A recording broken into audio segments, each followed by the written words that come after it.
Welcome back to the Supported Wife Society, friend. I am literally so excited because the mental load, I personally feel is a hot topic. It's just a hot topic. I feel like every single wife that I know has felt it, but maybe hasn't had the words to talk about their mental load. So, the mental load, when I think about it, it is this invisible, it's constant, and here's the big thing. It is not just making you tired, but it's actually killing the intimacy in your marriage. And I don't just mean in the bedroom either. So, in this episode, I'm going to share how I kind of discovered this in my own life, how it was affecting my relationship with Glenn, and then one shift that I made to actually change everything. And so, what is the mental load? I want to give it to you really simply. The mental load is the invisible running list of everything you track, remember, and manage as a wife, a mom, business owner, somebody who volunteers. It's not just chores, right? It's dentist appointments. It's asking or planning for dinner. It's the emotional check in. It's pre planning for Christmas. I am recording this in September. Guess what? I already have Christmas gifts for the kids. That's the mental load. And so I've thought about this so much in my own relationship.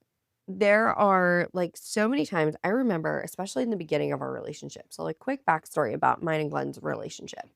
So, I was obviously single when I met Glenn, had no kids. I was, living my best life just outside of Savannah.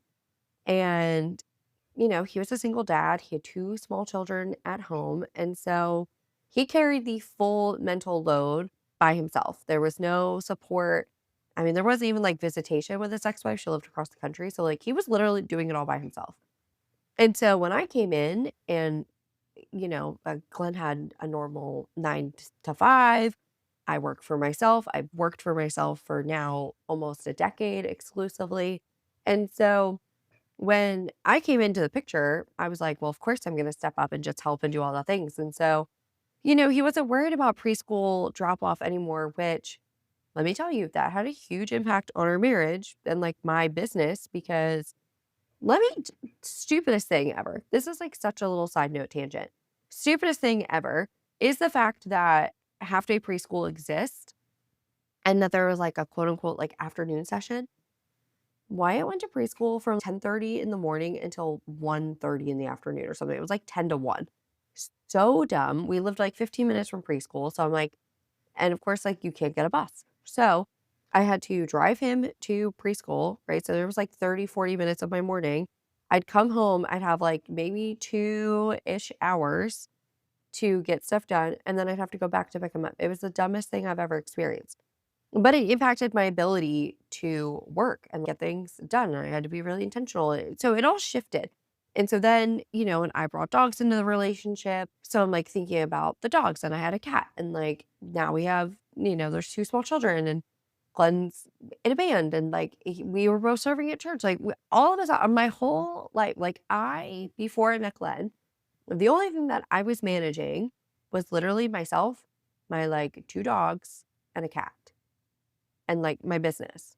It was very casual. I was coaching cheerleading 2 or 3 days a week. It was a very casual situation. And then all of a sudden I take all of these things on. I'm I got this. And I grew up in a household that was not very touchy-feely. We weren't very emotional. I could probably count on one hand the amount of times we probably said I love you my entire life.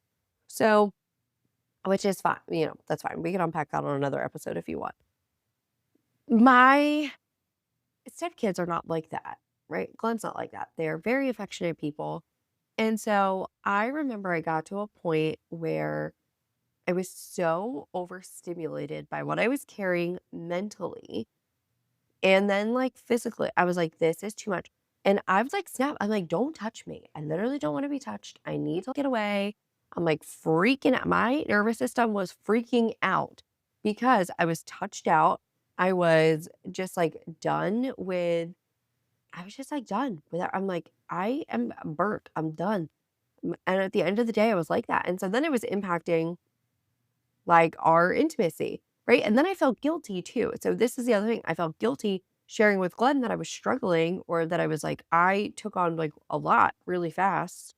And I'd go through like a whole morning period, but I was like, I took on a lot really fast and I'm having a hard time with the adjustment.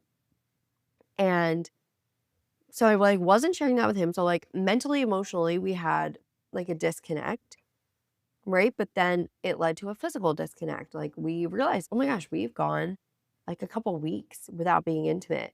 And it's not because we didn't want to. It's not because we weren't like in love with each other.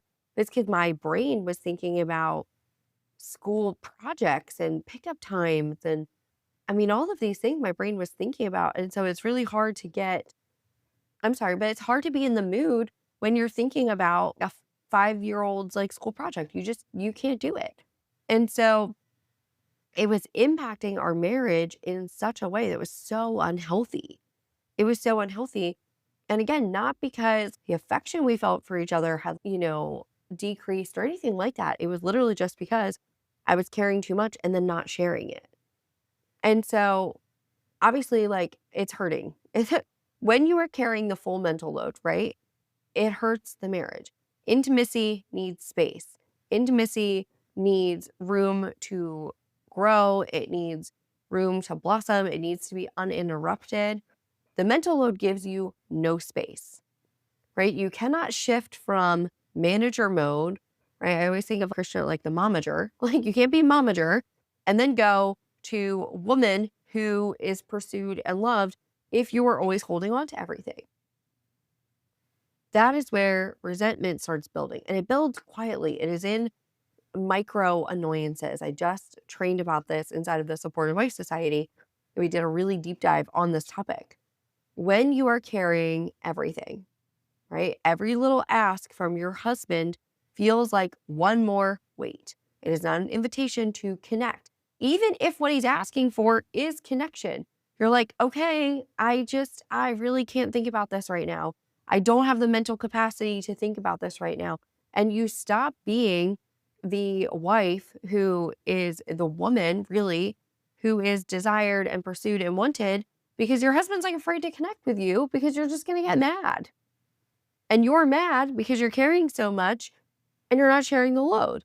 So you see how like you're both kind of creating a problem in the intimacy department when it comes to the mental load. And so I'm going to tell you like the number one thing that fixed our intimacy is a mental load audit.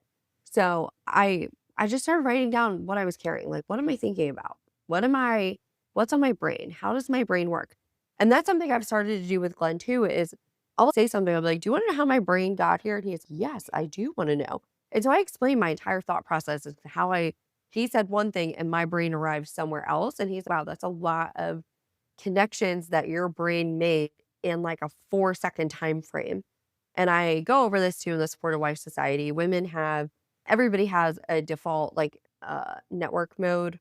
And so women's are just different than men. And so it touches different parts of our brain. And like I said, I deep dive more into the Supportive Wife Society. But I wrote it down and I let him see my thought process and see what I'm thinking about, what I'm carrying. And then when he could see it, it was like, oh, snap, like you're taking on a lot because what I was carrying was not just about, I mean, he was used to carrying stuff for the kids, right? But now we're in a different season. We're in middle school. Like that also comes with a lot of schedule juggling and there's just a lot of moving pieces. If you have kids in middle school, like, it comes with a lot of moving pieces. Everybody's on the computer all night doing homework now. Like nobody's getting pen and paper sent home anymore. All of your homework is on the computer. Everybody's got logins and Google Classroom and all these. So like I'm juggling it all, but then also running a business and podcasting and volunteer work and all these things. And so he's got it so much. And so once Glenn could see what I'm carrying, we could start to rebalance the list together. And here's the thing, it's not perfect, but even like a first step lifted a huge weight. For instance, today he had off of work and when I'm recording this and he knows my favorite things, like he had stuff to do this morning and he literally called me right before I hit record and he said, hey, I just want to let you know, I'm picking up lunch. I got you this because I know it's your favorite thing.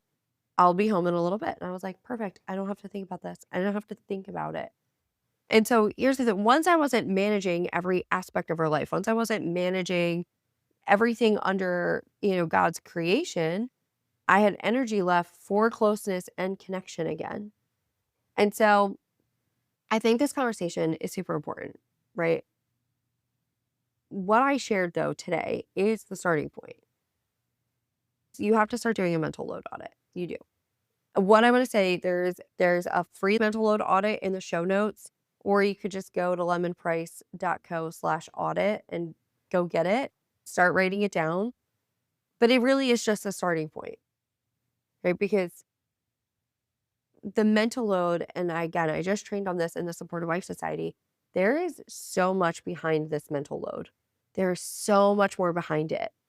Inside of that community, I will walk you through the exact mental load audit step by step, how to communicate it without a fight, and then how to build rhythm so you don't just drop the load at once. I've seen people do that. They'll just be like, raise their hands and be like, kind of screw it. I'm carrying too much. You figure it all out on your own. Then their whole lives collapse around them. And bills are, their electricity is getting shut off because suddenly the bills aren't on auto pay anymore. And it's just like a mess. Okay. So we're not going to do that. I'm going to teach you how to build a rhythm that makes you feel lighter, makes both spouses feel supported and cared for. And so if you've been feeling resentful, or if you've been feeling super exhausted, or like intimacy is always on the back burner, I want to invite you to join our party. I want you to know, like, you don't have to do it alone. We do weekly Q&A calls. There's a whole community for you to share your wins and get support. Like, there is a way forward. And so I just want to tell you, you can absolutely have that. So if you want to know more, then I just want you to send me a DM on Instagram, honestly. I mean, you could find out about it from lemonprice.co, but really send me a message on Instagram or on Facebook. Let's like connect. Let's have a conversation. And I just want you to remember that just because you can carry it all does not mean that you should. Okay. So if you want your intimacy to get back on track, my friend, you have got to start with this mental load audit. You have to start offloading some projects. And so I cannot wait to hear about this audit. If you download the audit, let me know how it goes. Send me a surprising thing from the audit that you did that you're like, I had no idea I was thinking about this. I want to hear all of it. And I will see you all next week on the Supportive Wife Society. Toodaloo, friends.